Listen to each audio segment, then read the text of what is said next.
Dears, ഇന്നത്തെ വ്ളോഗിലേക്ക് എല്ലാവർക്കും വെൽക്കം. ഇന്നും എപ്പോഴും എൻ്റെ കമൻറ്റ് ബോക്സിൽ എല്ലാ ദിവസവും ഉണ്ടാകുന്ന കമൻറ്റ്, ആ ചേച്ചീൻ്റെ നാട് എവിടെയാണ്? എൻ്റെ സ്വന്തം നാട് കണ്ണൂരാണ്. കണ്ണൂർ ശ്രീകണ്ഠാപുരത്തിനടുത്താണ്. പക്ഷേ ഞങ്ങൾ നിൽക്കുന്നത് ട്രിവാൻഡ്രാണ്. മക്കൾ പഠിക്കുന്നതും ഓഫീസും എല്ലാം ഇവിടെയാണ്. അപ്പം ഞാൻ രാവിലെ തന്നെ അതിരാവിലെ 7:30-8 മണിയെല്ലാം ആകുമ്പോൾ പുറത്തേക്ക് ഇറങ്ങിയതാണ്. ഒരു വെള്ള കളർ പോലെയുള്ളത് മഞ്ഞ്, ഒരു 8:30 വരെ അടിപൊളി തണുപ്പായിരിക്കും. മഞ്ഞുണ്ട്, മഞ്ഞ് വീഴ്ചയും ഉണ്ടാവലുണ്ട്. നാട്ടിൻപുറം എന്ന് പറഞ്ഞാൽ തനി നാട്ടിൻപുറമാണ്. നിറയെ റബ്ബർ തോട്ടവും മാവിൻ തോട്ടവും അങ്ങനെയുള്ള തനി നാട്ടിൻപുറമാണ്. അമ്മ അകത്തുനിന്ന് ചായ ഉണ്ടാക്കുന്നുണ്ട്. അപ്പം ഞാൻ വിചാരിച്ചു പുറത്തെല്ലാം ഇറങ്ങി നടന്നിട്ട് നിങ്ങൾക്ക് വീഡിയോ എടുത്തിട്ട് കാണിച്ചു തരാമല്ലോ, എൻ്റെ നാട് കാണാത്തവർക്ക് കാണാമല്ലോ. ഇത് പണ്ട് ഞാൻ വീഡിയോ ഇടുമ്പം വ്ളോഗിൻ്റെ മുമ്പിൽ ഉണ്ടാവുന്നതാണ് ഈ ഒരു മരങ്ങളാണ്. ഫസ്റ്റ് ഞാൻ ഇന്നത്തെ വീഡിയോ സ്റ്റാർട്ട് ചെയ്യാം എന്ന് പറഞ്ഞിട്ട് അതാ ഇടൽ. പിന്നെ എൻ്റെ ലുട്ടാപ്പി വടിയും കുന്തലും എടുത്തിട്ട് കുത്തുന്നുണ്ട് ഗ്രിൽസിന്. എന്ന് വെച്ചാൽ അവനെ കൂട്ടാണ്ട് പുറത്തേക്ക് വന്നതിന്. അവനെ കൂട്ടാണ്ട് പുറത്തെത്തിയത് എന്തുകൊണ്ടാണെന്ന് വിചാരിച്ചിട്ടുണ്ടെങ്കിൽ, രാവിലെ തന്നെ ആ മഞ്ഞ് വീഴ്ച കൊണ്ടിട്ടുണ്ടെങ്കിൽ വേഗം ജലദോഷവും പനിയും വരും. എപ്പോൾ നാട്ടിൽ വന്നോ ജലദോഷവും പനി, അത് ഉറപ്പാണ്. അങ്ങനെ ഞാനിവിടെ ചുറ്റിക്കറങ്ങുന്നുണ്ട്. നിറയെ ചെടികളെല്ലാം ഉണ്ട്, പക്ഷേ എല്ലാത്തിനും ഒരു വാട്ടുണ്ട്. ഞങ്ങളില്ലാത്തത് കൊണ്ടാണ്. ഞങ്ങളൊരു 10 ദിവസം അത്രയെല്ലാം ഉണ്ടാവില്ലല്ലോ വെക്കേഷന്. അപ്പോൾ ഒരു വാട്ട് എന്തായാലും ഉണ്ടാകും. വന്നു കഴിഞ്ഞാൽ എല്ലാവർക്കും നമ്മൾ നന്നായിട്ട് വെള്ളം കൊടുക്കലുണ്ട്. നമ്മളെ വീടിൻ്റെ ബാക്ക് സൈഡും മുൻവശത്തും എല്ലാം റബ്ബർ തോട്ടാണ്. സൈഡിലൊരു വീടുണ്ട്, ഒരു ചേച്ചീൻ്റെ വീട്, സവിത ചേച്ചീൻ്റെ വീടുണ്ട്. അങ്ങനെ ഞാനെല്ലാം കഴിഞ്ഞ് അകത്തേക്ക് കയറി കാപ്പി ആക്കിയിട്ട് കുടിക്കുന്നുണ്ട്. ഇടയ്ക്ക് കാപ്പി കുടിക്കുമ്പോൾ ഇടയ്ക്ക് ചായ കുടിക്കുക, എന്താണെന്നറിയില്ല, കാപ്പിനോട് ഇപ്പം ഭയങ്കര ഇഷ്ടമുണ്ട്. അപ്പോൾ കാപ്പി ആക്കിയിട്ട് കുടിക്കുന്നുണ്ട്. പിന്നെ ഒരുപാട് കൂട്ടുകാർ നമ്മളോട് പേര് പറയുന്നുണ്ട്. നമ്മൾ ചെറിയ ചെറിയ വീഡിയോസ് ഇടുമ്പോൾ, വലിയ വീഡിയോസ് ഇടുമ്പോൾ പറയാനുള്ള മാക്സിമം ശ്രമിക്കും. നിങ്ങൾക്ക് ഇതുപോലെയുള്ള വീഡിയോസും വ്ളോഗ്സ് എല്ലാം ഇഷ്ടമാണെങ്കിൽ ആദ്യമായിട്ട് കാണുന്നവരാണെങ്കിൽ സബ്സ്ക്രൈബ് ചെയ്യാനും സപ്പോർട്ട് ചെയ്യാനും മറക്കണ്ട. നമ്മൾ ഇനിയും എന്നും വ്ളോഗ് ഇടും. പിന്നെ ഇന്നലത്തെ കലാപരിപാടികൾ തന്നെയാണ് ഇന്നും. ഐസ് ഉണ്ടാക്കുന്നു, പച്ചവെള്ളത്തിനെ കൊണ്ട് ഇതുപോലെ പൊട്ടിക്കുന്നു.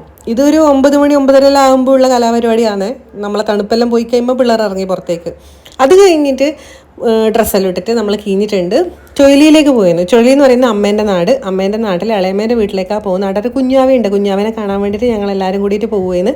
ഇത് കുഞ്ഞാവേൻ്റെ ഏച്ചി ചുച്ചു, ധ്രുവിക.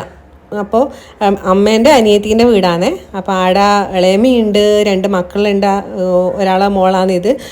ചുച്ചു എനിക്ക് ഫിഷ് ബിരിയാണി ഉണ്ടാക്കി തരുകയാണ്. നിറയെ കുഞ്ഞു കുഞ്ഞു മീനുണ്ട്, അതിനെക്കൊണ്ട് ബിരിയാണി ഉണ്ടാക്കി തരുകയാണ്. അപ്പം ഞാൻ വീഡിയോ എടുക്കുമ്പോൾ അവൾ പറയുന്നുണ്ട് എനിക്ക് ചുച്ചുവിന് നാണാവുന്നതെന്ന്. കാരണം ഞാൻ വീഡിയോ എടുക്കുന്നത് കൊണ്ട്. ഞാൻ വീഡിയോ യൂട്യൂബിൽ ഇടുന്ന അവൾക്ക് അറിയാം. എൻ്റെ വീഡിയോസ് അവൾ എപ്പോഴും കാണലുണ്ട്. എൻ്റെ ബില്ലമ്മേൻ്റെ എല്ലാ വീഡിയോസും കാണലുണ്ട് എന്നാണ് ഞാൻ അറിഞ്ഞത്.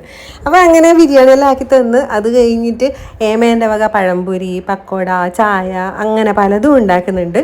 നമുക്ക് ചായ കുടിക്കണമല്ലോ, അതിന് വേണ്ടിയിട്ട്. അപ്പം നമ്മളെല്ലാവരും കൂടി ഇരുന്നിട്ട് ചായ കുടിക്കുന്നുണ്ട്. അമ്മിയേട്ടനും ആപ്പനും ഉണ്ട് വീട്ടിൽ. 2 ആളും ചായ കുടിച്ച് കഴിഞ്ഞു. ഫ്രെയിമിലില്ല. ഫ്രെയിമിൽ വരാത്ത പലരും ഉണ്ട്. അമ്മിയേട്ടൻ അങ്ങനെ ഫ്രെയിമിൽ വരലില്ല എന്നുള്ള കാര്യം നിങ്ങൾക്ക് അറിയാമല്ലോ. അപ്പോൾ അവിടെ ഉണ്ട്. അപ്പോൾ ഞങ്ങൾ ചായ കുടിക്കുന്നുണ്ട് എല്ലാവരും കൂടിയിട്ട്. അത് ഏമ്മേൻ്റെ ഇളയ മോള്. പിന്നെ വാവി ഇടുന്ന് ചായ കുടിക്കുന്നുണ്ട്.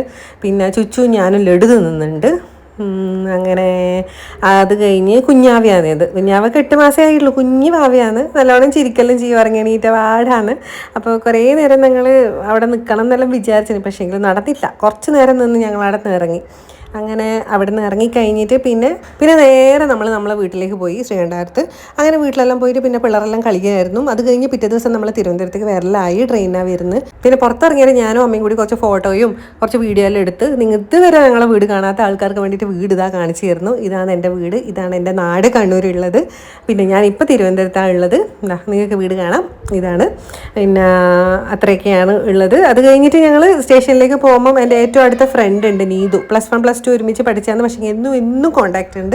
അപ്പോൾ അവൾ കണ്ണൂർ വരുമെന്ന് പറഞ്ഞിട്ടുണ്ടായിരുന്നു. അങ്ങനെ അവളും മോള് സാന്ദ്രവും പിന്നെ അച്ഛനും അമ്മയും കൂടി വന്ന് ഭയങ്കര സന്തോഷമായി. ഇതൊരു വീഡിയോ പോലും എടുക്കാൻ കഴിഞ്ഞില്ല. കണ്ട എക്സൈറ്റ്മെൻറ്റിലൊന്നും എടുക്കാൻ പറ്റിയിട്ടില്ല. അവളൊരു അടിപൊളി കേക്ക് തന്നു. ബേക്ക് ആൻഡ് ജോയ് എന്ന് വാങ്ങിയതാണെന്ന്. എന്നാ പറയണ്ടേ, ഞാൻ ആദ്യമായിട്ടാണ് കാണുന്നത് ഇങ്ങനെ ഒരു കേക്ക്. നിറയെ ചെറിയ നട്ട്സെല്ലാം ഇട്ടിട്ട് സൂപ്പർ ടേസ്റ്റി കേക്ക്. അത് തിരുവനന്തപുരത്തെത്തി. ഇത് പിറ്റേ ദിവസമാണ്. മുറിക്കുന്നുണ്ട്, കഴിക്കുന്നുണ്ട്, അടിപൊളി. കഴിച്ചു, ഒരു കഷ്ണം കഴിച്ചു, 2ാമത്തെ കഷ്ണം കഴിച്ചു. എനിക്ക് മതിയാവുന്നില്ല. പക്ഷേ വാവക്ക് ഇഷ്ടമായിട്ടില്ല. ഓന് ഇങ്ങനെ നട്ട്സ് ഇട്ടതൊന്നും അങ്ങനെ പെട്ടെന്ന് പിടിക്കൂല. അമ്മക്കും എനിക്ക് ഭയങ്കര ഇഷ്ടമായിരുന്നു. അങ്ങനെ ഞങ്ങളത് കഴിക്കുന്നുണ്ട്. ഇത് കണ്ണൂർ സ്പെഷ്യൽ കേക്കാമോ എനിക്ക് അറിഞ്ഞൂടാ. എന്തായാലും വീട്ടിൽ നിന്ന് തന്നെ ഒരു ദിവസം ട്രൈ ചെയ്യണമെന്നുണ്ട്. അപ്പോൾ അത് കഴിച്ച് കഴിഞ്ഞ് പിന്നെ എൻ്റെ ലുട്ടാപ്പി ഇതാ പോലീസുകാരനായിട്ടുണ്ട്. ജയിലറിൻ്റെ പാട്ടും വെച്ചിട്ടാണ് ഈ ഒരു ആക്ഷനെല്ലാം കളിക്കുന്നത്. പിന്നെ അദ്രിയുണ്ട്, സ്കൂട്ടർ ഓടിക്കുന്നത്. സ്കൂട്ടർ എന്നല്ല അതിൻ്റെ പേര്. പോലീസിൻ്റെ കുപ്പായവും പിന്നെ എന്താ പറയുക വിലങ്ങും അങ്ങനെ പലതും ഉണ്ട്. അവന് ഭയങ്കര ഇഷ്ടമാണ് പോലീസായിട്ട് ആക്ട് ചെയ്യാൻ വേണ്ടിയിട്ട്. മുഖത്തിൻ്റെ ഭാവനം കണ്ടാൽ ഭയങ്കര ഗൗരവമാണ്, അടിപൊളിയാണ്. ഫാൻസി ഡ്രസ്സെല്ലാം പറ്റും. ഇനിയിപ്പോൾ നെക്സ്റ്റ് ഇയറിന് ഫാൻസി ഡ്രസ്സിന് ഇതന്നെ ചെയ്യിപ്പിക്കണം എന്ന് ആഗ്രഹമുണ്ട്. പിന്നെ പിറ്റേ ദിവസം ഞാൻ മക്കളെ സ്കൂളിൽ വിട്ടു, മൂത്താളെ കൂട്ടാൻ പോവുകയെന്ന്. അപ്പോൾ ബസ് വരുന്ന സ്ഥലത്തേക്ക് ഇങ്ങനെ നടന്ന് പോകുന്നുണ്ട്. മെയിൻ റോഡിൽ നിന്ന് ഒരു 5 മിനിറ്റേ പോകണ്ടു. അത് കഴിഞ്ഞ് പാല് വാങ്ങിക്കാൻ കയറിയപ്പോഴത്തേക്ക് മിൽക്ക് ഷേക്ക് വേണമെന്ന് പറഞ്ഞിട്ട് ബഹളമായിരുന്നു. അത് കുടിച്ചു പോകാൻ. എന്നിട്ട് രാത്രി വീട്ടിൽ പൊറോട്ടയും ചിക്കൻ കറിയായിരുന്നു. അപ്പോൾ അത്രയേ ഉള്ളൂ. നമുക്ക് നെക്സ്റ്റ് വീഡിയോ ആയിട്ട് കാണാം. Tata bye bye.